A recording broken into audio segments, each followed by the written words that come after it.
Nobaria SPD dari SDN Medan 01, Kecamatan Cibinong, Kabupaten Bogor.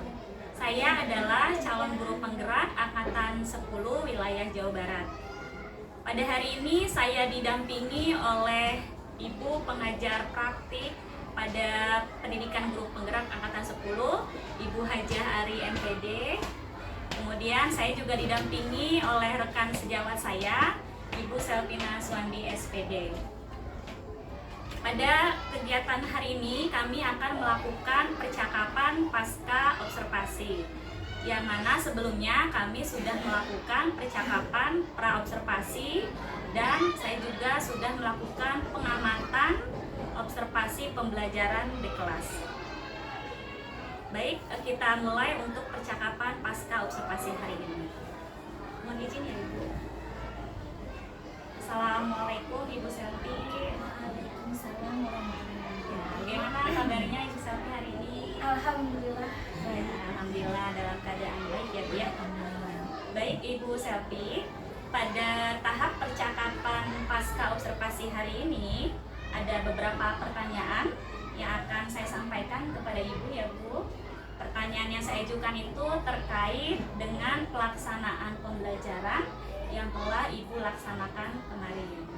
Adapun tujuan dari percakapan pasca observasi ini memberikan kesempatan bagi Ibu Selvi untuk melakukan refleksi terhadap proses pembelajaran yang telah Ibu lakukan. Kemudian kedepannya diharapkan dapat memberdayakan potensi yang ada dalam diri Ibu Selvi dalam menyusun strategi pengembangan kompetensi guru. Seperti itu Bu Selvi. Ya. Baik Ibu, untuk pertanyaan yang pertama Bu Selvi, bagaimana nih perasaan Bu Selvi setelah kemarin melaksanakan proses pembelajaran di kelas? Baik Bu Nuri, perasaan saya setelah melaksanakan proses pembelajaran di kelas, saya merasa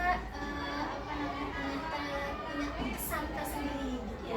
Rasa senang, terus rasa bangga melihat anak-anak itu begitu antusias, terus mereka juga rasa ingin tahu mereka yang begitu hebat gitu, sehingga di kelas itu terlihat mereka menikmati pembelajaran, mereka juga tertarik akan hal-hal baru gitu, sehingga saya itu merasa lebih percaya diri ketika memfasilitasi pembelajaran di kelas dengan mempersiapkan segala sesuatunya sesuai dengan karakteristik saya.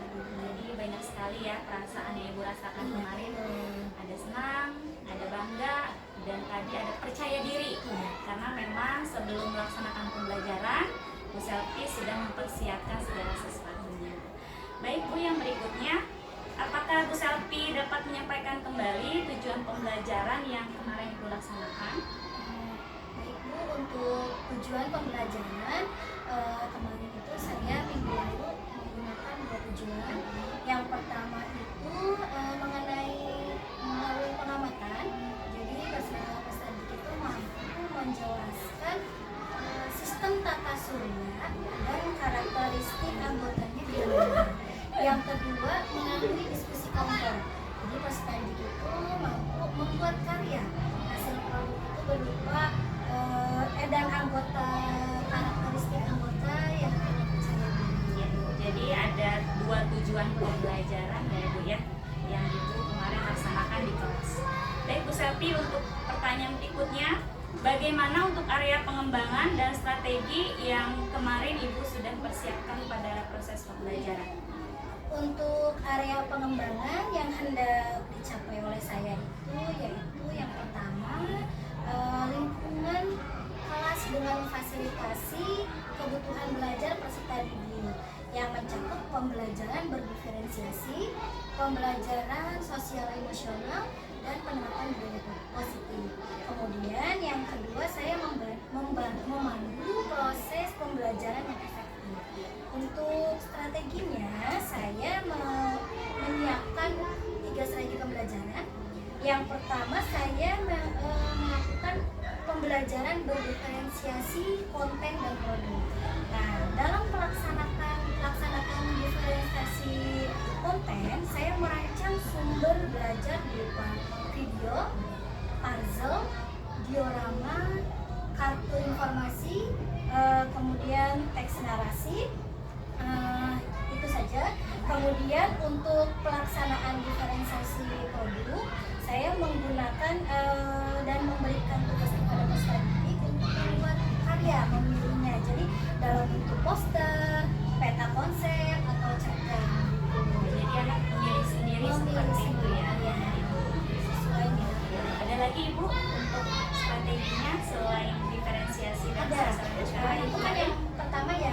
Tadi saya di diferensiasi. Kemudian yang kedua saya menggunakan strategi pembelajaran sosial emosional, di mana saya menerapkan 5 kompetensi, misalnya mengelola dan mengenali emosi diri saya sendiri sebelum saya melakukan pembelajaran. Kemudian yang terakhir, yang ketiga, strategi yang saya gunakan, yang saya terapkan itu saya menggunakan penerapan budaya positif. Jadi di kelas itu mengingatkan kembali kesepakatan yang jelas selama proses pembelajaran agar pembelajarannya terlihat lebih kondusif. Ya, baik Bu Selvi. Jadi kemarin Ibu area pengembangan dan strateginya ada diferensiasi konten dan produk, kemudian menerapkan pembelajaran sosial emosional, dan juga menerapkan budaya positif. Baik Ibu Selvi, bagaimana Ibu menilai sendiri performa dalam pelaksanaan pembelajaran yang telah Ibu laksanakan kemarin? Jika Bu Selvi merefleksi dari tujuan, area pengembangan, dan strategi yang tadi Ibu sampaikan. Baik, jadi untuk menilai diri saya sendiri ya.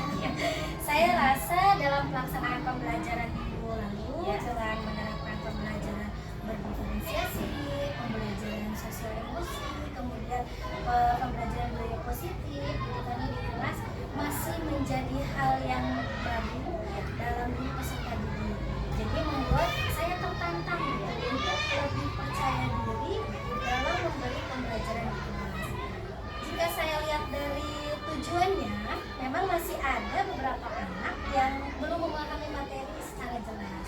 Tetapi untuk membuat hasil karya, memang peserta didik sudah terlihat sesuai dengan minatnya mereka gitu ya. Hanya terkendala di keterbatasan waktu gitu. Makanya mereka agak karena membuat produk itu harus membutuhkan waktu yang lebih panjang, jadi karena keterbatasan waktu mereka masih sesuai dengan ya, yang ada saja gitu. Kemudian saya lihat dari area pengembangan pembelajaran diferensiasinya, memang sudah sesuai harapan menurut saya ya, karena saya sudah memfasilitasi Bu peserta didik sesuai dengan karakteristik peserta didik yang berada. Itu dari areanya.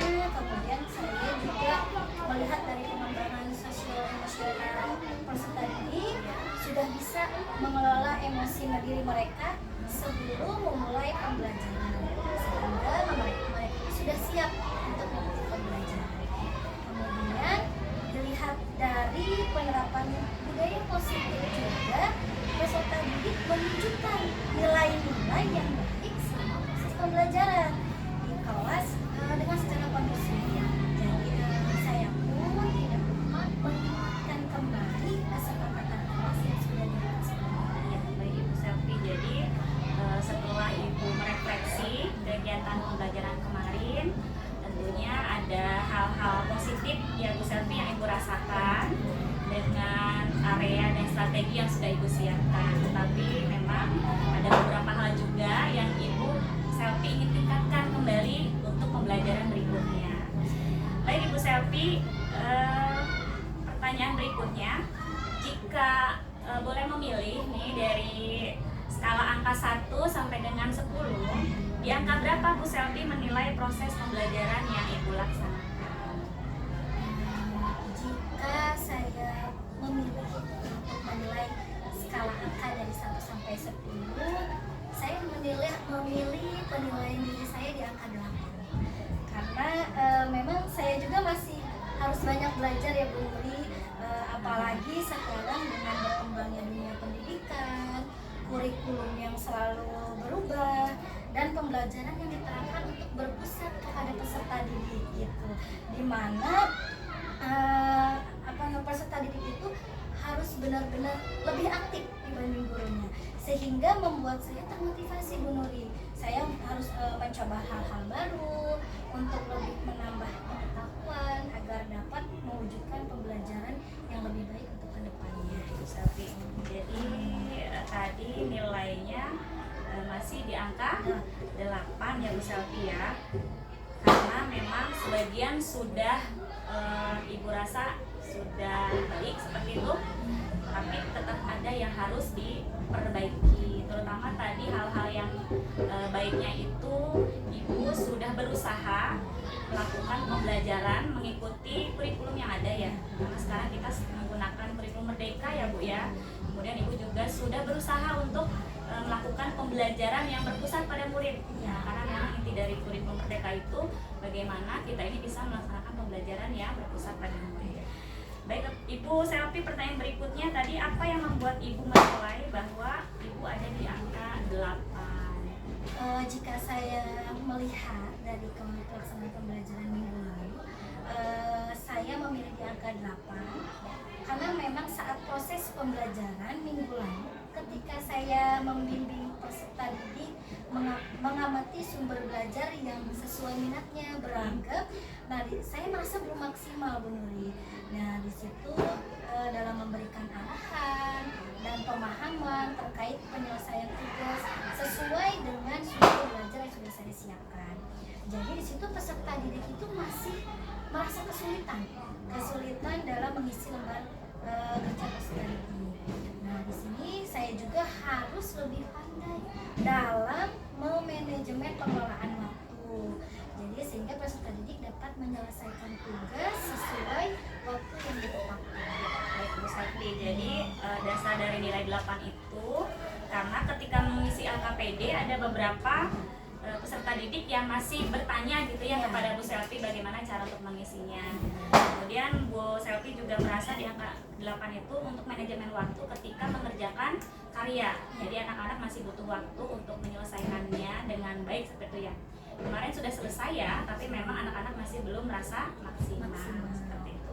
Baik Bu Selvi, boleh saya menyampaikan hasil pengamatan saya Ibu? Baik Bu. Ya, jadi saya itu kemarin mengamati pada saat proses pembelajaran yang telah dilaksanakan memang sudah sesuai tadi dengan apa yang sudah Bu Selvi sampaikan ya.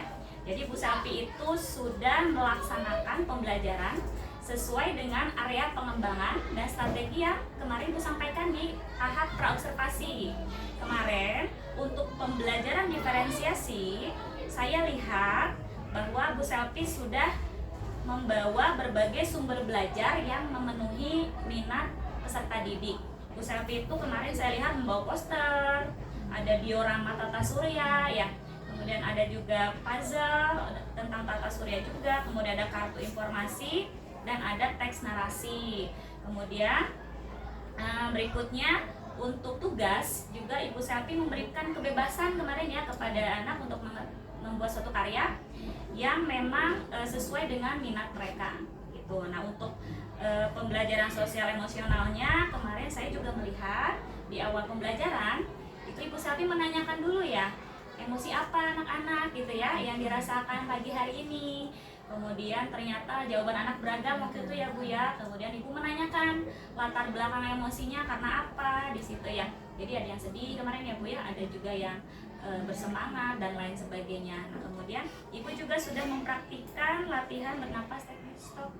Kemudian Ibu meminta peserta didik untuk menyampaikan apa yang dirasakan gitu ya Bu ya kemarin. Nah, mereka menyampaikan bahwa dengan mereka mengenali dan mengelola emosi, anak jadi lebih siap gitu ya Bu ya kemarin ya.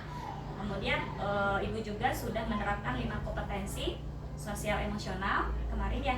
Contohnya berdoa sebelum dan sudah belajar, ada ice breaking, kemudian memberi kesempatan anak untuk memberikan umpan balik kemarin ya Bu ya. Kemudian mereka juga berkolaborasi untuk mengerjakan LKPD. Dan tadi juga seperti yang Ibu sampaikan, Ibu betul sudah menerapkan budaya positif dengan mengingatkan kesepakatan kelas. Jadi Ibu juga memantau selama proses pembelajaran apabila memang anak itu ada yang mulai perilakunya menyimpang dengan kesepakatan, Ibu selalu mengingatkan sehingga anak itu kembali ingat kesepakatan kelasnya. Seperti itu Ibu. Jadi apa yang Ibu sampaikan memang sudah sama dengan apa yang saya catat di lembar observasi. Baik Ibu, bagaimana perasaan Bu Selvi mendengar hal ini Bu? Sebelumnya saya ucapkan terima kasih Bu Nuri. Ya, alhamdulillah saya sangat senang mendengar apresiasi dan penilaian hasil pengamatan dari Bu Nuri. Hal ini membuat saya termotivasi untuk terus belajar, meningkatkan kompetensi dalam memberikan pembelajaran yang berpusat pada peserta didik, kemudian memfasilitasi kebutuhan yang sesuai dengan karakteristik peserta didik, dan yang terakhir saya ingin mewujudkan budaya positif di kelas. Baik Ibu Selvi, alhamdulillah ya Bu ya.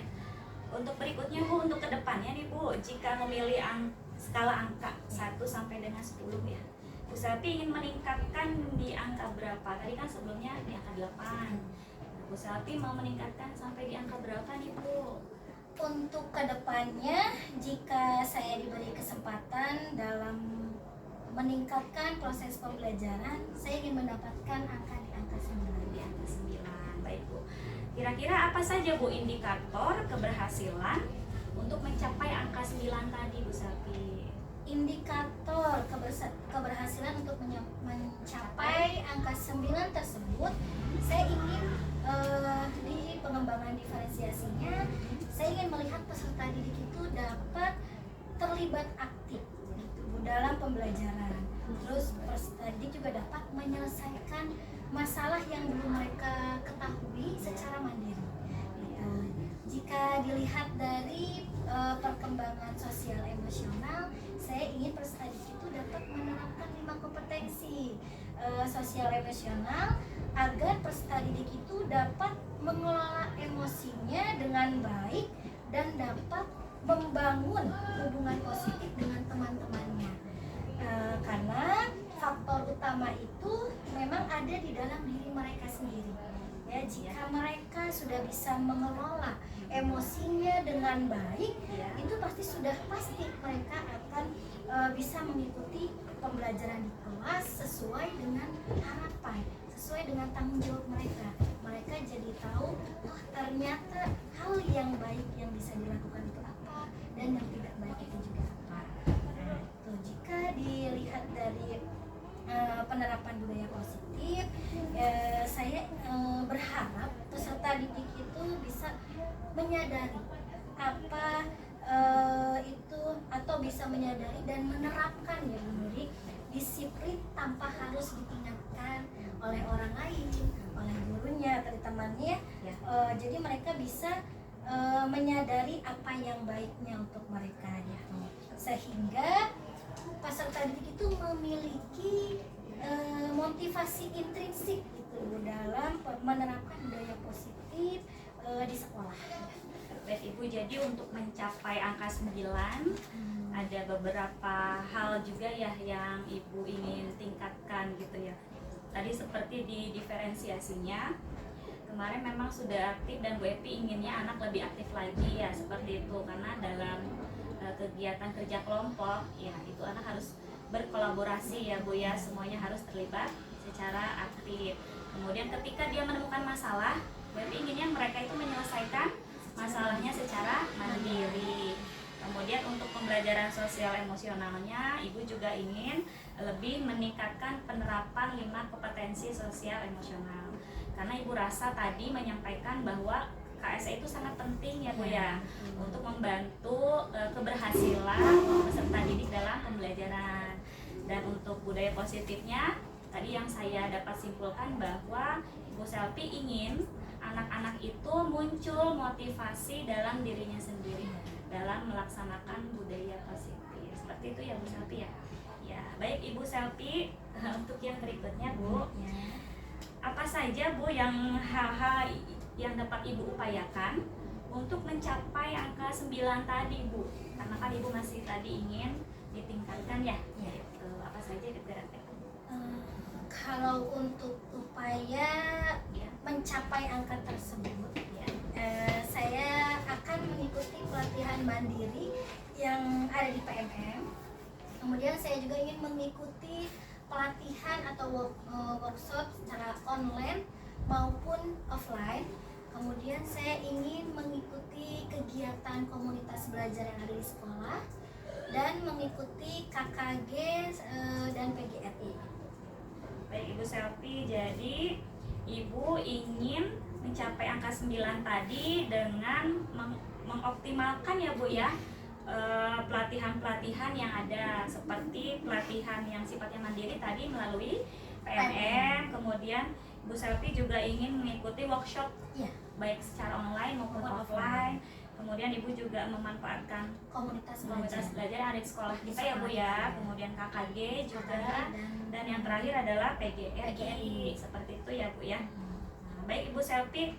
Nah, dari aktivitas pengembangan yang tadi ingin Ibu upayakan, apa tujuan yang hendak Ibu capai Bu dalam upaya yang Ibu lakukan tersebut? Jika dilihat ya Bu, tujuan yang hendak saya capai dalam upaya peningkatan diri, yaitu melalui pelatihan mandiri PMM Ya. dan juga pelatihan workshop baik online maupun offline itu, saya ingin menambah wawasan, pengetahuan, dan keterampilan dalam meningkatkan kualitas pembelajaran. Sedangkan ketika saya mengikuti komunitas belajar di sekolah, KKG, dan PGRI, saya ingin sama seperti hal yang pertama, saya juga ingin tetap menambah wawasan, pengetahuan, dan keterampilan dalam melaksanakan pembelajaran di kelasnya sendiri. Jadi tujuan Ibu mengembangkan aktivitas PMM, workshop, KKG, Kombel, dan PGRI tadi, Ibu ingin menambah wawasan, Ya. kemudian pengetahuan, dan keterampilan khususnya dalam melaksanakan pembelajaran yang berpusat pada murid. Itu tujuan yang ingin Ibu capai. Baik Ibu, yang berikutnya Bu, apa yang menjadi ukuran keberhasilan dari upaya-upaya yang Ibu lakukan tadi? Untuk ukuran keberhasilan dari upaya yang hendak saya capai, pertama dari pelatihan mandiri di PMM, itu saya ingin meningkatkan kompetensi diri dan juga kualitas pembelajaran. Sama halnya seperti pelatihan mandiri PMM, saya mengikuti pelatihan dan workshop secara online maupun offline juga. Saya juga ingin meningkatkan kompetensi guru dan kualitas pembelajaran juga. Yang ketiga itu saya di kegiatan komunitas belajar KKG dan PGRI, saya ingin meningkatkan kualitas pembelajaran pesertanya. Ya, jadi intinya dari aktivitas-aktivitas yang Ibu tadi ingin upayakan, jadi ukuran keberhasilannya ketika Ibu Selvi sudah meningkat kompetensinya sebagai guru, seperti itu ya, terutama kualitas pembelajaran nanti yang berpusat pada peserta didik. Jadi itu ukuran keberhasilannya, Ya. seperti itu ya Bu ya. Jadi memang untuk Bu Selvi inginnya setelah guru itu meningkat kompetensinya, otomatis nanti bisa juga meningkatkan kompetensi peserta didik, seperti itu ya Bu ya. Baik Ibu Selvi, setelah itu pertanyaan berikutnya ya Bu ya. Kapan nih kira-kira Ibu akan melakukan upaya-upaya yang tadi Ibu sampaikan? Baik itu PMM, workshop, KKG, dan Kombel PGRI. Untuk melakukan kegiatan yang tadi saya sudah sebutkan, yang pertama yaitu pelatihan mandiri atau di PMM itu dengan waktu yang fleksibel gitu. Jadi biasanya ketika saya sedang ada waktu luang atau ada bidang studi di kelas, biasanya saya pergunakan untuk mengikuti atau belajar melalui PMM gitu. Kemudian untuk pelatihan atau workshop juga dengan waktu yang tentatif, yaitu waktu yang sudah dijadwalkan dari sekolah. Biasanya sudah ada jadwal yang sudah ditentukan gitu, jadi saya akan laksanakan. Kemudian untuk kegiatan komunitas belajar biasanya juga dilakukan setiap 1-2 minggu sekali gitu. Kemudian dan yang terakhir untuk kegiatan KKG dan PGRI itu biasanya dilakukan dari bulan September sampai Oktober.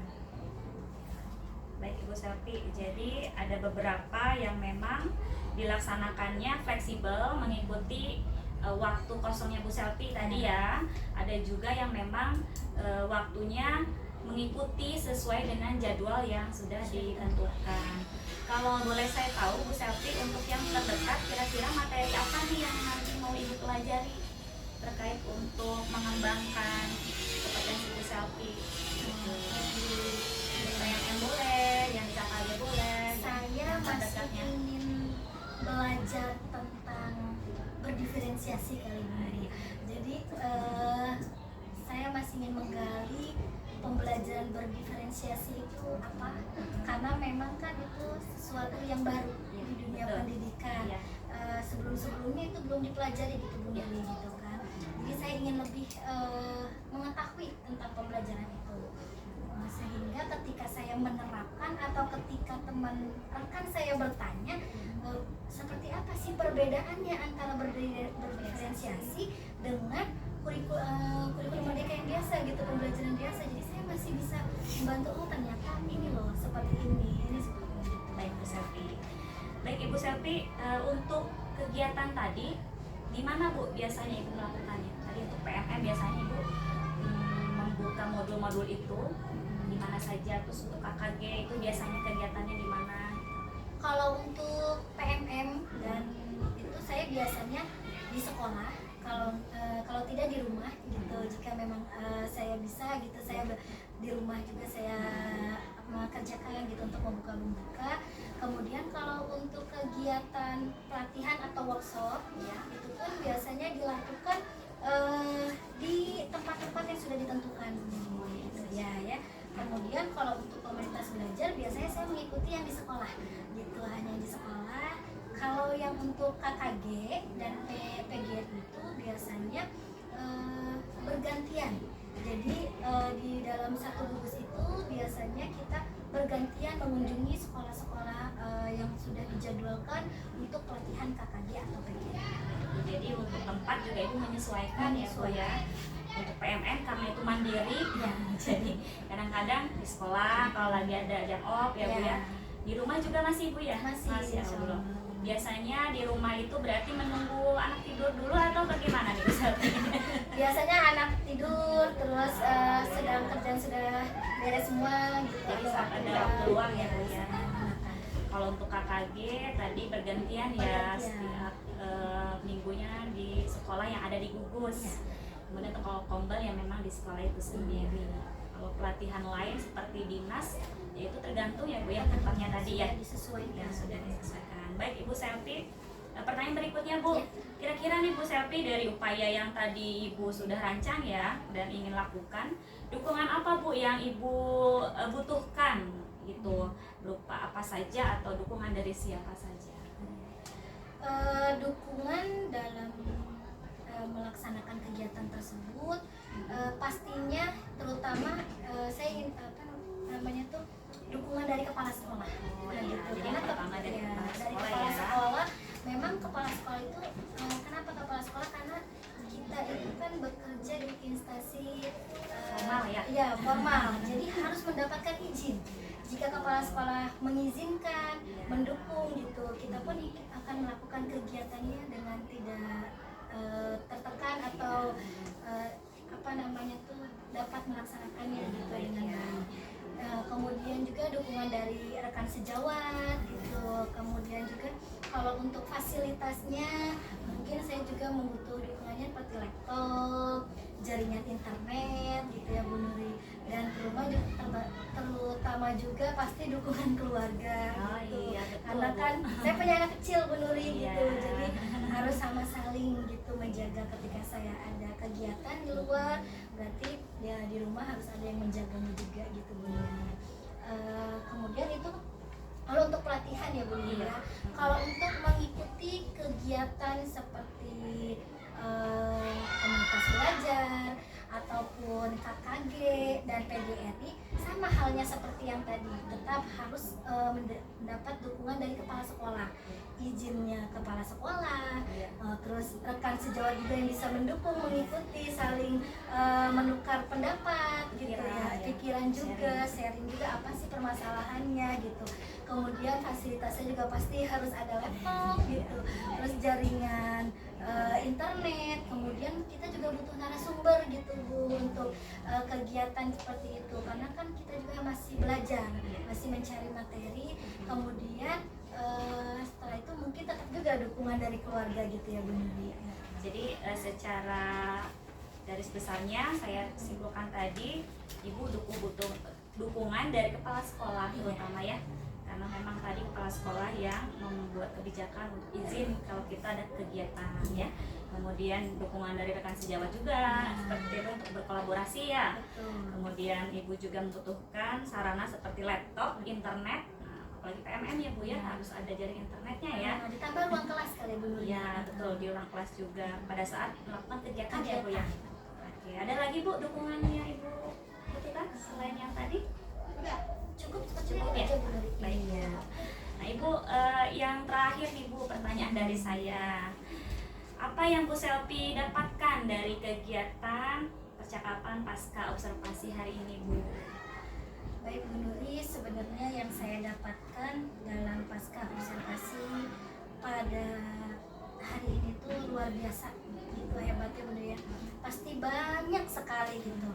Saya banyak menambah ilmu baru tentang pembelajaran berdiferensiasi, tentang pengembangan sosial emosional, tentang penerapan budaya positif gitu, yang biasanya ketika ada supervisi kepala sekolah saya masih menggunakan pembelajaran sesuai dengan model ajar yang ada saja gitu Bu Nuri, hanya menggunakan media 1 atau 2 gitu. Terus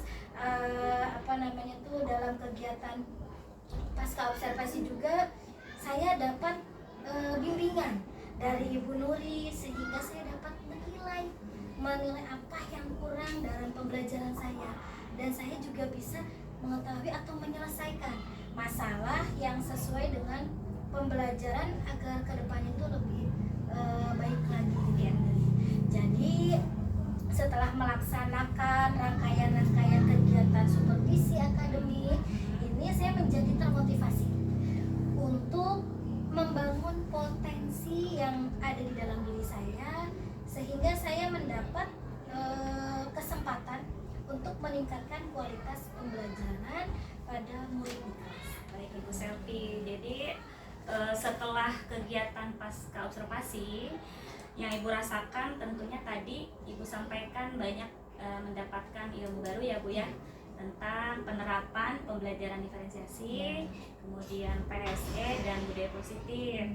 Selain itu juga Ibu sudah mampu merefleksi ya Bu ya, diri Ibu sendiri, kekuatan Ibu apa tadi ya, kemudian yang harus ditingkatkan apa. Ibu juga tadi sudah tahu apa yang harus Ibu lakukan untuk meningkatkan kompetensi diri. Jawaban-jawaban itu tadi muncul dari dalam diri Bu Selvi sendiri seperti itu. Jadi Ibu juga sudah secara mandiri menentukan langkah apa ke depannya harus Bu Selvi ambil gitu ya, terutama untuk menggali potensi yang ada di dalam diri Bu Selvi, dan terutama juga modal utama atau tujuan utamanya untuk meningkatkan kualitas pembelajaran.